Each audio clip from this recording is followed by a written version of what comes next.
Are psychedelics satanic? Well, I guess it depends on what you define as satanic, first of all, because there's a kind of rigid biblical interpretation of Satan, although it's not actually really a biblical interpretation of what Satan is, because Satan is not really that clearly defined in the Bible. And the few references that there are to Satan in the Bible, it's not exactly clear what they mean. Satan is the Hebrew word for adversary or accuser, I think. And it's unclear. He or it is also referred to as the perpetual deceiver of mankind. And I think that aspect of the sort of biblical interpretation of what Satan is can be also applied perhaps to the other more broad view of Satan as just a kind of darkly spiritual, malevolent force that exists within the universe. There's still a lot of room for interpretation with regards to is this just something that deceives you, or is it something that controls you, or is it something that is a part of you, or is it an external force exerting some kind of influence on you, or you know, there's various other avenues of interpretation with regards to what Satan is, or of course, if Satan is real. I understand that for some people the idea is completely ridiculous. If so, perhaps it's not the video for you, but I don't know. I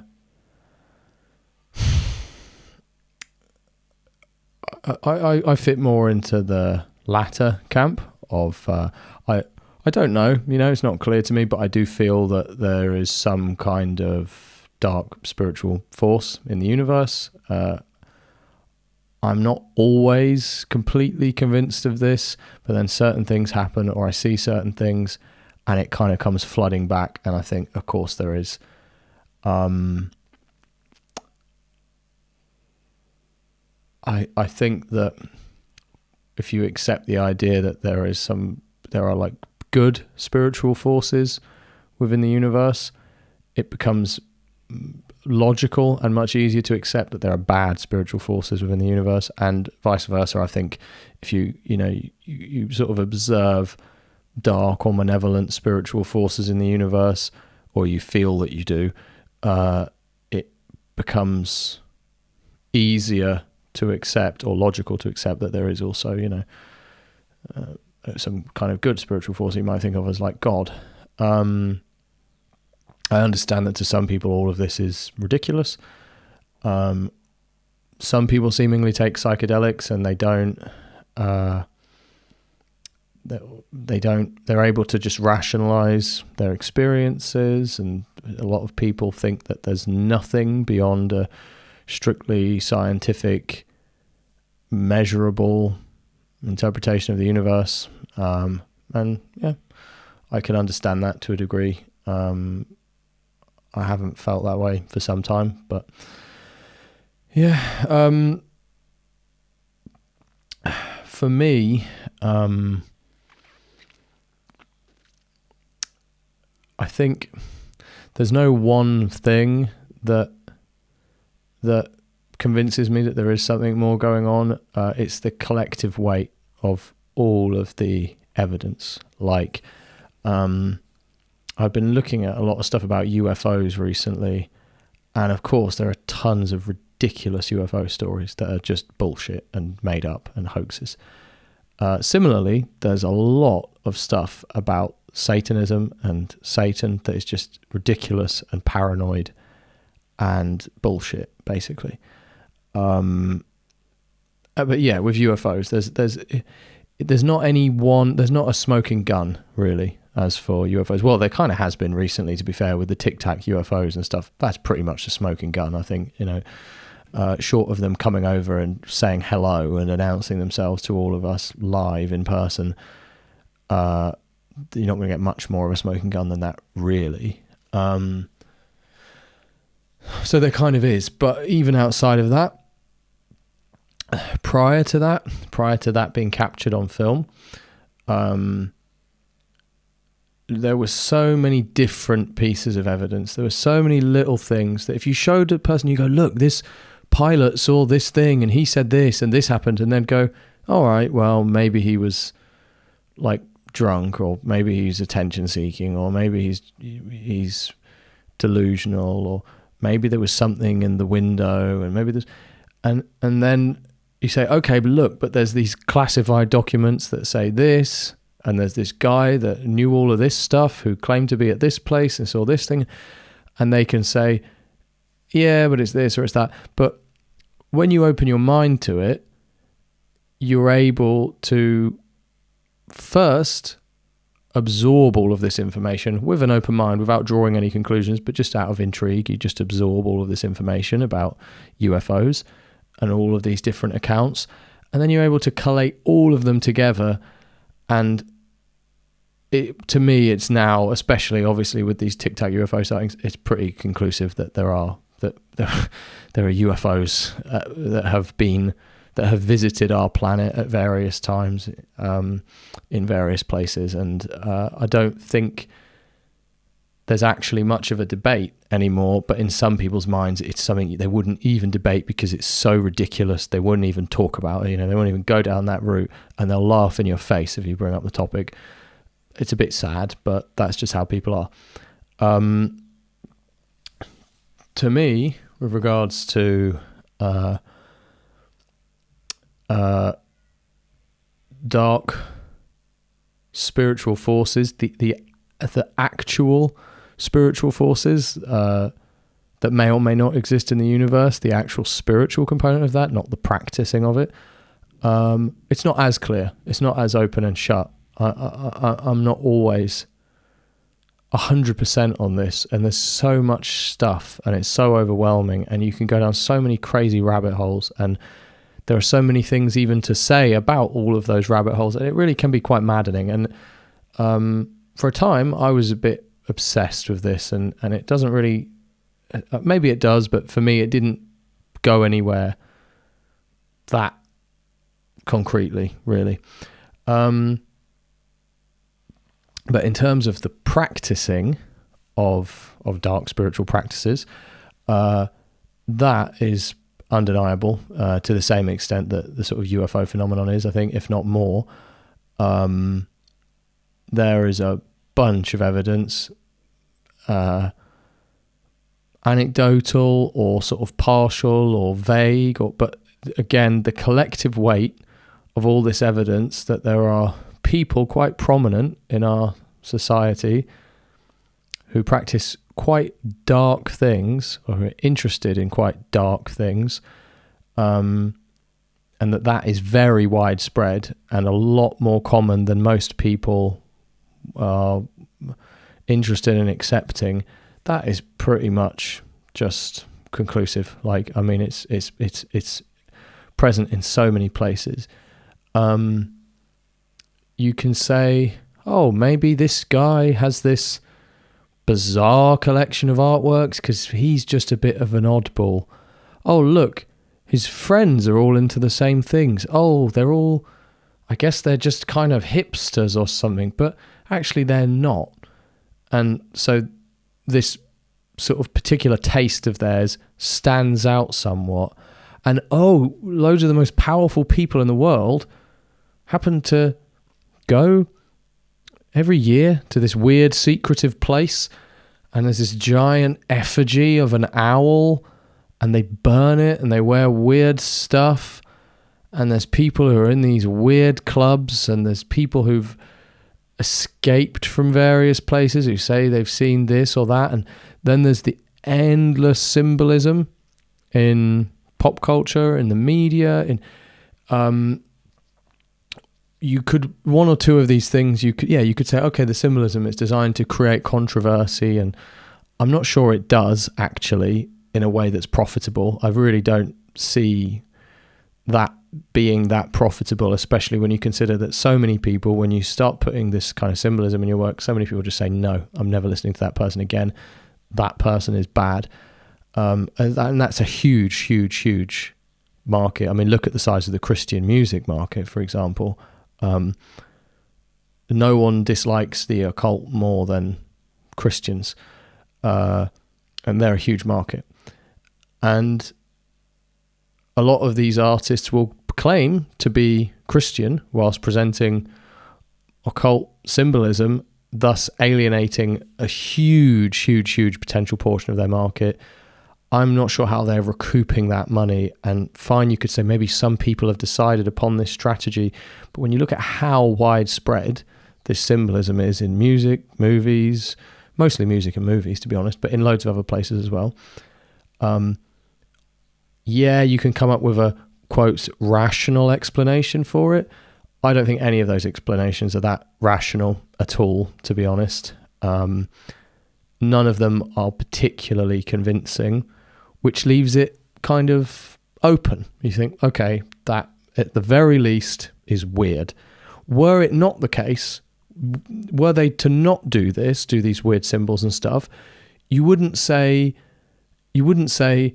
oh, one would think that they would do these symbols, you know?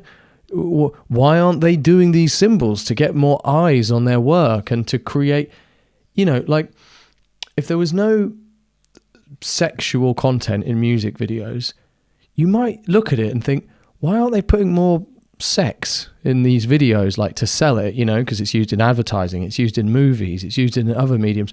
Why aren't they using sex to sort of sell this product more? You would come to that conclusion, right? Because it's logical that that works. You can see that that works. There's not a whole lot of evidence that making these weird symbols does anything apart from make a certain quite small portion of the internet talk badly about you and stop supporting your work and just create kind of confusion and doubt over your motivations. So I don't really buy that idea. So there's that.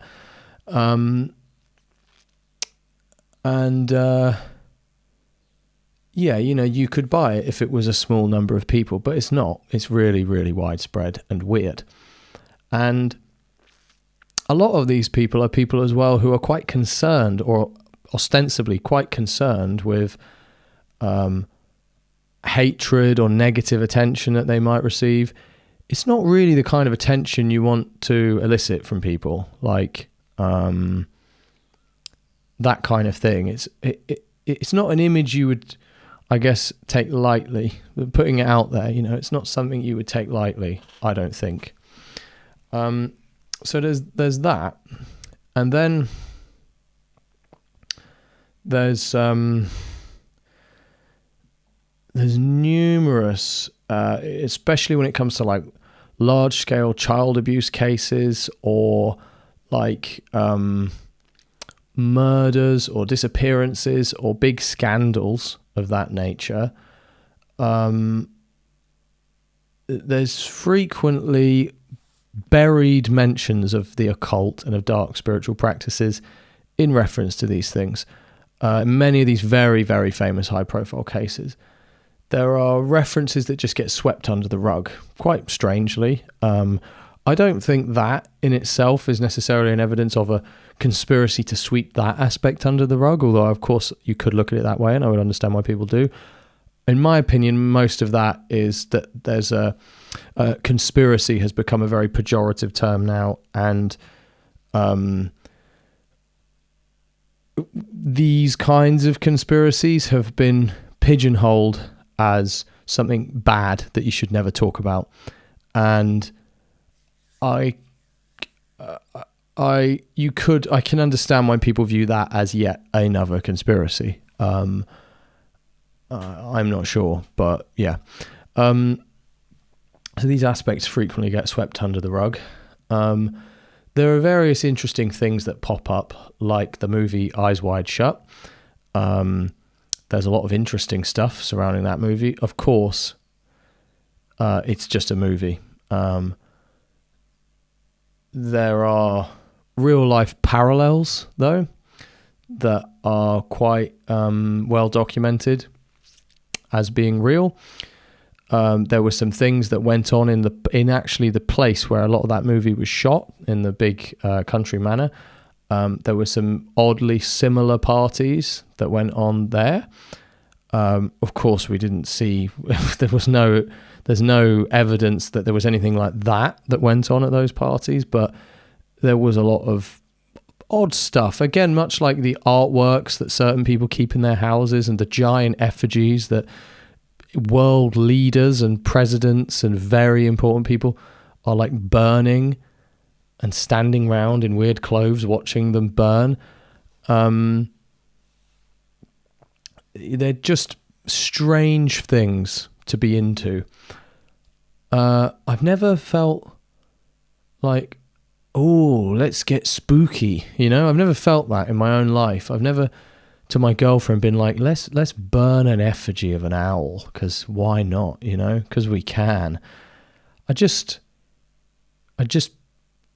have no interest in doing that. And I've never thought, let's get a big 3D artwork of a demon on a bed, like leering over a child and like putting his claws in her face.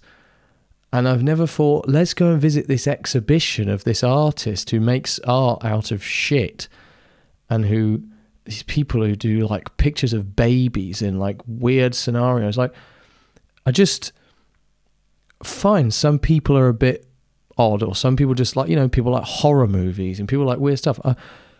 It's a bit weird, quite frankly, that people who are in positions of office, of public office and stuff like that, are comfortable displaying this nature.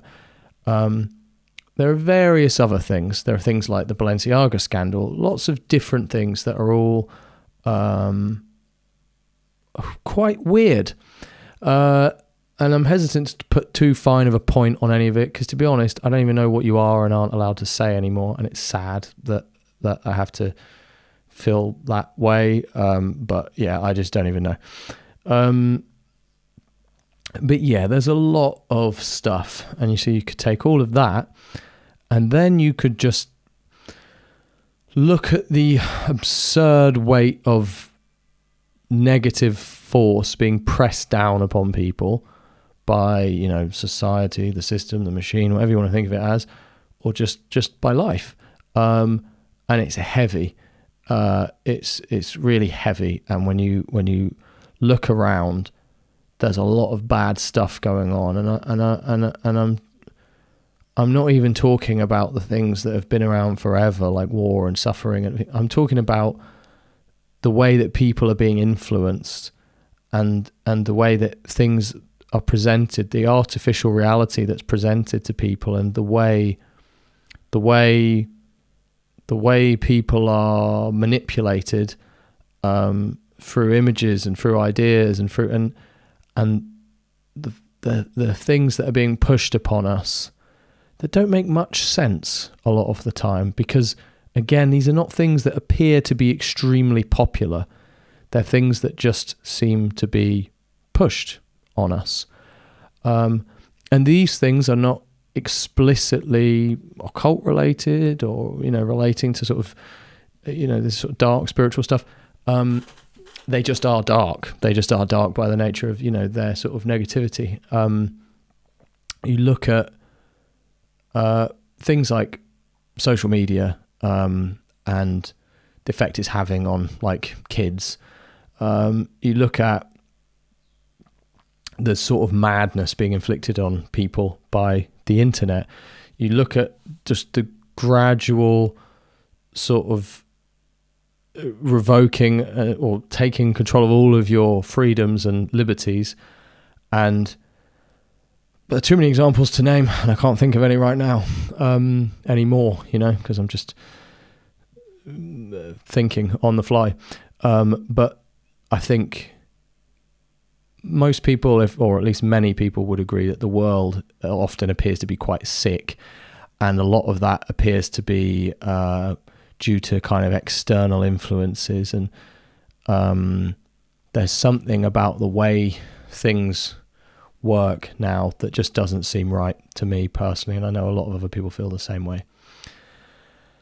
So there's that, and there seems to be an inexplicable level of evil in high places, and again, it's not explicitly spiritual in nature, but there is an inexplicable level of evil and desire for control and domination and power, and to subvert people's will and to subvert people's best interests and to subvert people's nature. And that poses questions, because of course there are people who are just evil, there are people who are just bad, there are people who are, there's just something wrong with their brain. I understand that, and there's all these theories about, those people, they're more likely to rise to positions of power, they're more likely to end up as this or that or this, and that definitely makes sense. But it's not, that doesn't explain everything, and it's not a conclusive answer. And of course, none of these answers or explanations are nothing that I'm alluding to or theorizing or suggesting is conclusive either.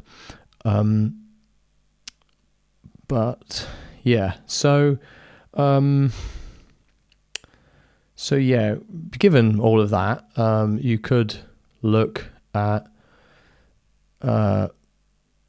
Satan as a kind of catch-all term, and that catch-all term could just look, all of this stuff, this bad stuff that goes on, could be just the collective weight of various different nation states and corporations, like trying to get your money, trying to control you, trying to whatever, and all the other stuff, the weirder stuff. There's loads of human explanations for that. But regardless, for some people, often myself included, that's not really a satisfying enough explanation. And there are certain things that once you... Sorry, my Amazon orders here. Sorry. Yeah, I had an Amazon parcel arriving. I've ordered a nebulizer for my... I mentioned in a video before this, I was having some problems with my voice. I still am. I feel like shit, to be honest. I feel kind of ill. Yeah, so anyway, once you start seeing things in a certain way, it can be hard to kind of unsee it, or to stop seeing things in that way. And recently I've tried to detach from this a little bit, because there's a lot of rabbit holes you can go down, and again, they don't really, in my view, lead anywhere apart from you see a lot of smoke. You never really see the fire. The fire is necessarily hidden. There's a lot of smoke, and there's a lot of people who spend a lot of time looking into these things, and they're just surrounded by this smoke, and it's it's hard to smoke. It's hard to breathe in there, and it's quite heavy, and for me, at a certain point, I thought it's better maybe to focus on more essential truths in my own life, in my own internal kind of spiritual world, or just personal world or brain, and try to be a good person and not allow these things to take up too much of my time and energy and headspace. But anyway, for a while, I fell into a kind of satanic panic, if you will, because there's some stuff you can see, and again, I can't really get too much of it on here, but there's stuff you can see that just changes you really, and some things I've seen have just left my mouth hanging open, to be honest, and it's hard to see the world in the same way again. So yeah, it became for a little while a sort of obsession, and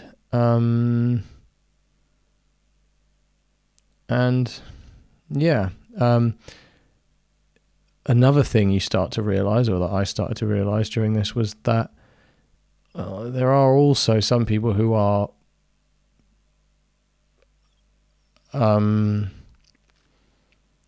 very irrationally obsessed with this stuff, and who clutch at straws, and who just say completely baseless stuff, and who believe anything.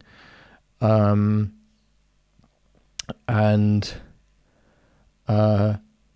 the whole, Christians do seem quite partial to conspiracy theories. And over the years, a lot of things have been written off as satanic. And many of those things are not satanic. Whichever way you look at it, you know. But one of the questions that comes up sometimes is, are psychedelics satanic? This is something that interested me, because I was going through a time I was really trying to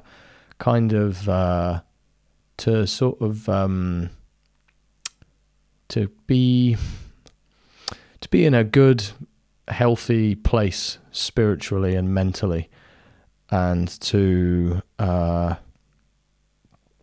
avoid negative influences, and to kind of be the change I wanted to see in the world, I guess. And I felt like psychedelics were they look like a double-edged sword in that way, because some people get into psychedelics and it leads them into some quite questionable spiritual practices, and some spiritual practices in general might be a bit questionable, and there's always this paranoia that lurking underneath the surface of this religious belief, or this thing, this evil, this, you know, it's satanic, again, whichever way you look at that. And so it can be easy to be suspicious of things. So for a while, this became an obsession of mine. Like, for example, I mean, especially, you know, it probably, this was aided by the fact that I'd had some quite bad experiences with LSD, for example. So I spent a lot of time reading, searching a lot of Christian forums for references to psychedelics, searching a lot of psychedelic forums for references to Christianity, reading in general about alternative religious practices or other religions, reading about psychedelics in general, religious history in general,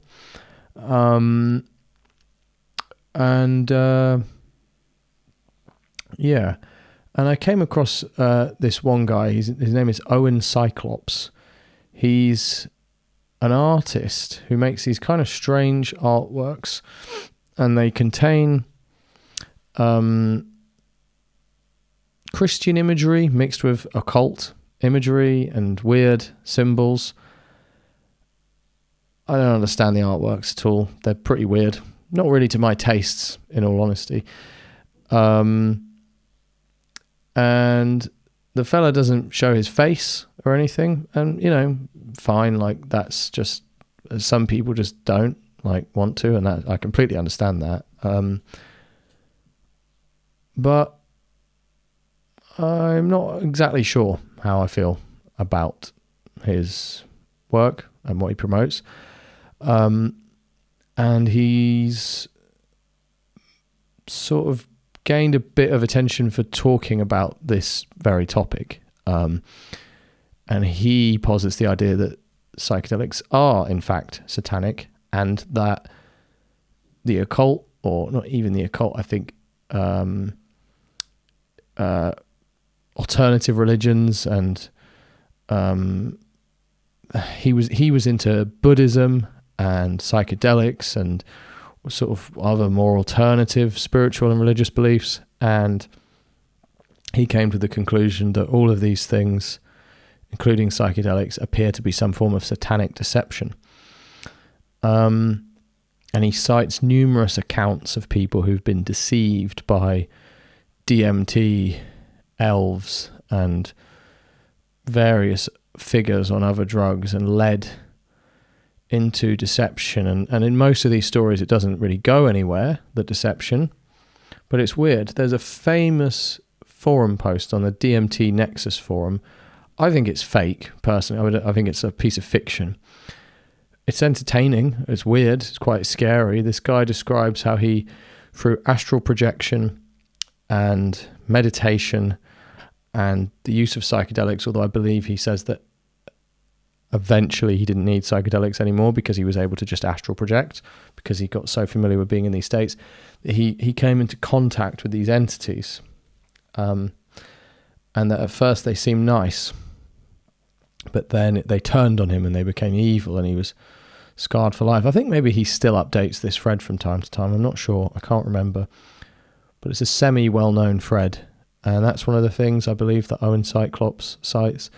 And he cites various other stories, and he does this long thread on Twitter. He did this long thread on Twitter that got quite a lot of traction, and he's appeared on various podcasts talking about this. His answer as to why he puts occult imagery in his work, to me, was not hugely convincing, and I felt someone who approaches psychedelics with this level of not very, in my opinion, even-handed skepticism might have a better answer for why he's got this kind of imagery in his work. And yeah, I don't know. I was taken in by this idea for a while, and I started reading a lot of these accounts because it's weird. It's weird that when people smoke DMT, entities communicate with them and weird things. You can easily view that as very scary. It's very intense. And for ages, I wasn't sure, should I continue taking psychedelics, and are they good? Is it a bad thing? I want to get the benefits, but I don't want to be deceived. Psychedelics playing some sort of long game of deception, So I was kind of taken in by this idea, but I still felt just hard to square this with what I've seen and experienced and read. So I sent him an email. If I remember correctly, I said, would you like to appear on my channel and talk about this? And if not, could you just answer these questions? Because I'm interested in what you're saying, but for the sake of, digging a bit deeper into it, could you answer these questions? He didn't reply. Maybe he didn't get my email. I don't think my email health is very good. Oh man, I feel so ill. My own health's not very fucking good. Jesus. Fucking hell. Yeah. My neck, man. Jesus, I don't know what's wrong with me. Sorry. Not very good content. So yeah, anyway, these are the questions. Some of the questions I asked him. How do you square all of this evidence with evidence that does not fit in with this worldview? So one of the things he references is that everyone who does psychedelics, they come to this conclusion that good and evil are the same thing, man. Like it's all the same thing. What's the difference? It's two sides of the same coin. And there are people who go down those rabbit holes, and there are people who get into quite weird stuff, and there are people who sort of intellectualize these weird conclusions that seem probably to lend themselves to doing quite bad things. I would not say that's the norm. It's not been the norm in my experience. I'd say the vast majority of people who I've spoken to or read reports from or met who've been into psychedelics have not said things like that or come to those conclusions. And that might have something to do with the type of people that come to those conclusions. There might be a certain type that's more drawn to that. I said, what do you think about all the people who've used psychedelics to get sober from hard drugs? Because a lot of people use psychedelics to get sober. Things like heroin and cocaine. I mean, if you're going to say, well, because of this selection of stories where psychedelic entities appear to have interacted with people negatively, therefore they're kind of like some form of satanic deception. Well, cocaine, it just acts on your most like base instincts, and it's so addictive, and it turns you into such a horrible person, and it inflates your ego so much, and it's so bad. And heroin and so many of these substances, they're so bad that if you're looking at them in terms of the sort of broader view of satanic, if Satan as a force or figure or entity wants to deceive all of humankind, there aren't many better ways to do that than with drugs like cocaine and heroin, really. Like, there aren't many better ways to corrupt people's souls and ruin their lives. So it would be strange that these satanic substances help people to get off these ostensibly much worse, much more harmful ones. And I said you draw much of a distinction between these different substances, because in all honesty, in all my reading of things like DMT, I've never done DMT, I'm not that keen to try it, and it sounds weird, and I'm not always super keen on the people that are into it and the things that they say and believe. And I get a bit of a strange vibe from DMT personally. I also had some very bad experiences with acid.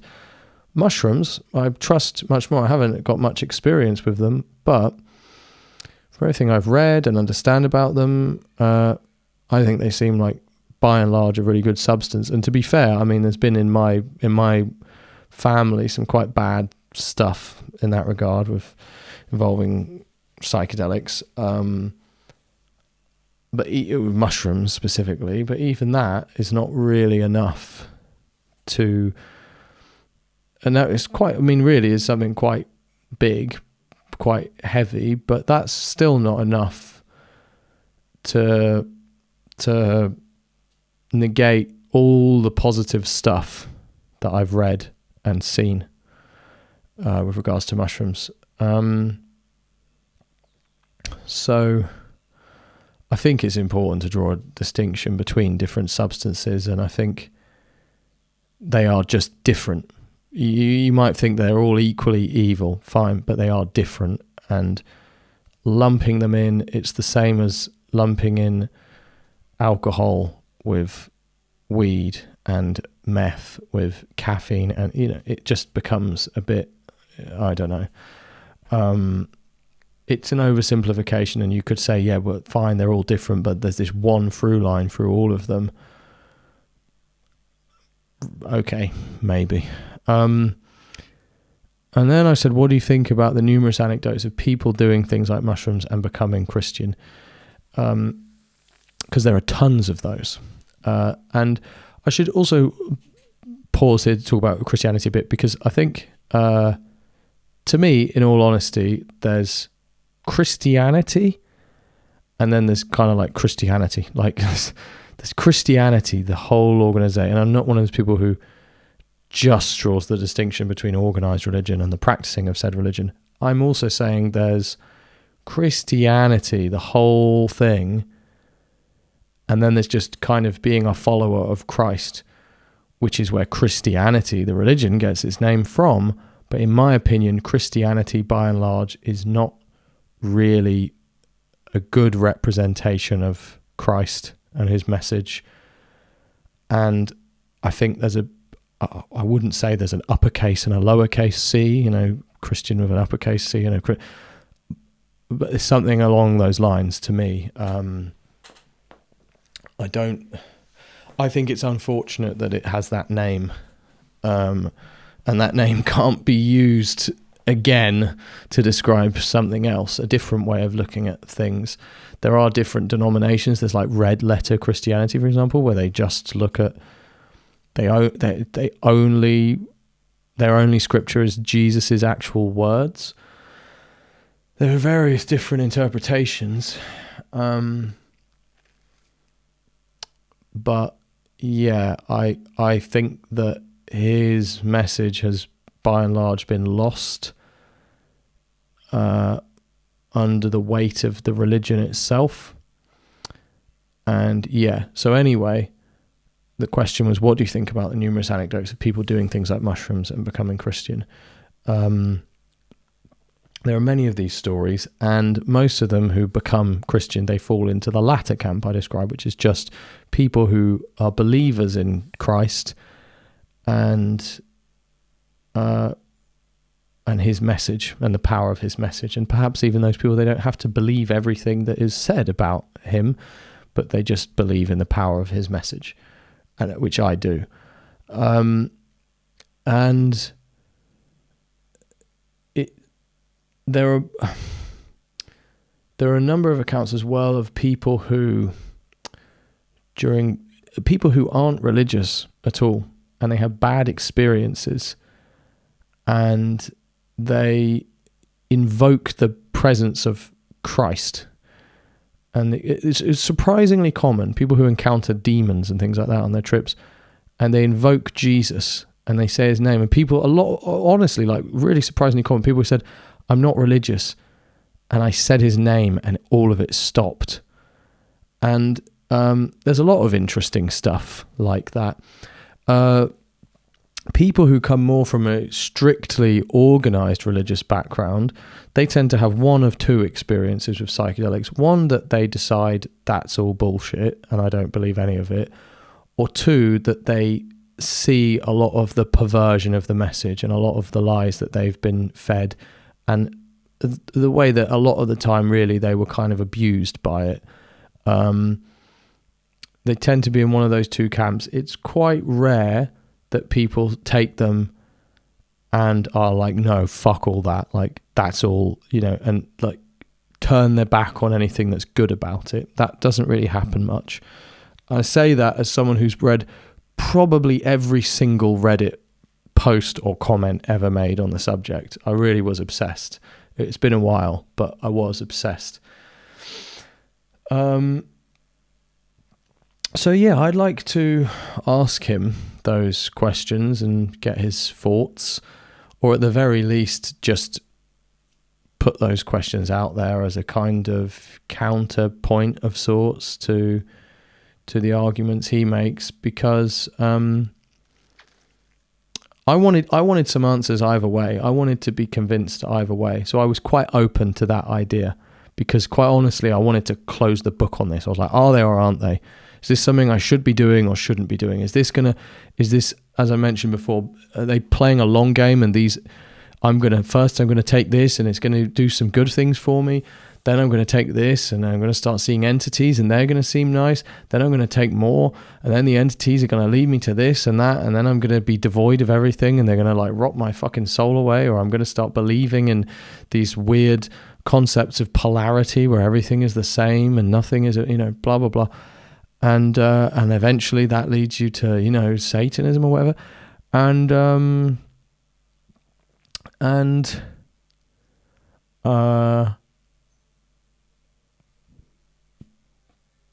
So I watched a lot of his stuff. I listened to a number of podcasts that he was on, and it just was not convincing to me, and I ended up finding it a bit irritating and a bit stupid, to be honest. And I feel it was playing to an audience that are sometimes a bit stupid, and it was just not even-handed or measured or rational, in my opinion, and a bit hysterical, basically.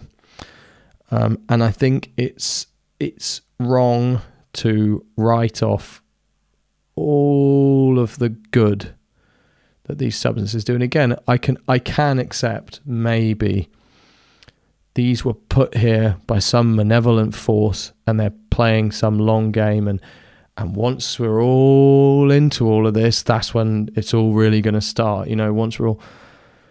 Yeah, I can accept... I'm an open-minded person. I can accept that possibility. I can't accept it as a probability or any great likelihood. We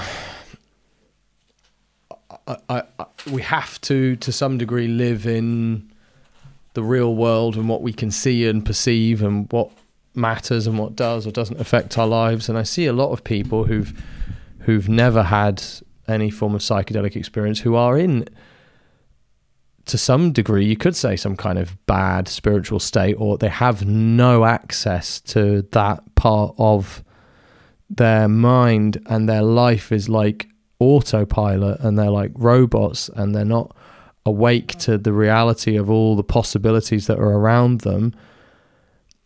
And it's like their mind is kind of off, and they could probably really benefit from those experiences. And I know there's a lot of people who are in crazy kind of like egoic states and who could really benefit from them. And I know there's a lot of people who are badly addicted to drugs, and I know I've known many people who've experienced great benefits from these things and become nicer people. I've seen people start taking things like cocaine and alcohol and become awful, like, to put it lightly. I myself, the effect alcohol used to have on me was so bad, and for all intents and purposes effectively satanic. I mean, it was not nice. It was really not nice. It was bad. And it didn't need to deceive me by offering me great benefits in my life and making me a nicer person before then revealing the truth and actually exerting all this demonic influence on me. It just made me want it because it felt good, and it in the very short term alleviated some of my problems in a way that I knew full well was not a real solution to them, but I didn't care because it made me feel good. And while I was doing it, it had really bad effects on me and led me down bad paths, and so did things like cocaine. So fine if you could say, okay, maybe psychedelics are doing this, fine, but other drugs are doing it right now. Like, it's not layered or tricky. We're not thinking, maybe there's something more going on here. Other drugs are doing that to people right now. And psychedelics are often a source of respite from that, or a source of a means of people getting away from that lifestyle. So it's hard and it feels harsh, despite wanting to be open-minded, to look at it in that way, to look at them in a negative way. And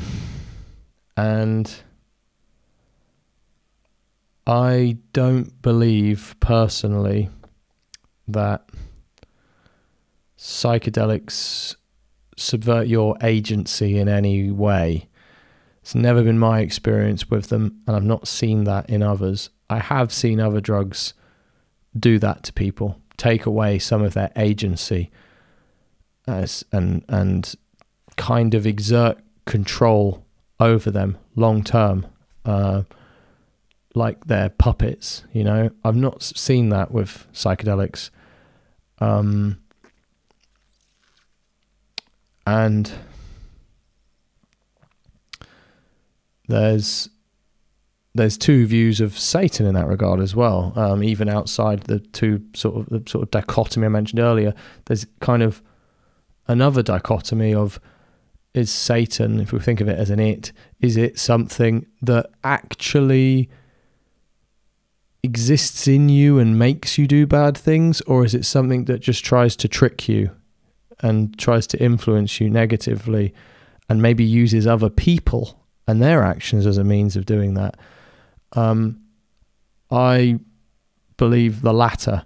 I don't believe, some people believe, for example, when you want to do something bad, when you want to make bad choices, that's Satan in your mind. That's Satan telling you that. Like, you know, I don't agree with that. I think that's you, and that's, you have free will, and otherwise what does free will mean? Those are your thoughts, and your external world might be evil in some ways, and it might influence you in ways that make it harder to make good choices. But if you're not responsible for the bad choices you make, you're not responsible for the good ones either. And what are you then? I firmly believe in free will, and that we're responsible for our choices. Of course, if we are deceived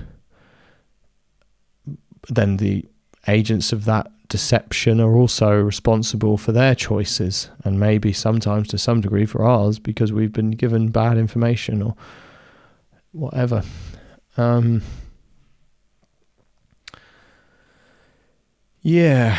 So having dug into it a lot, I can't say I saw that psychedelics were satanic. I can't say I saw that at all, really.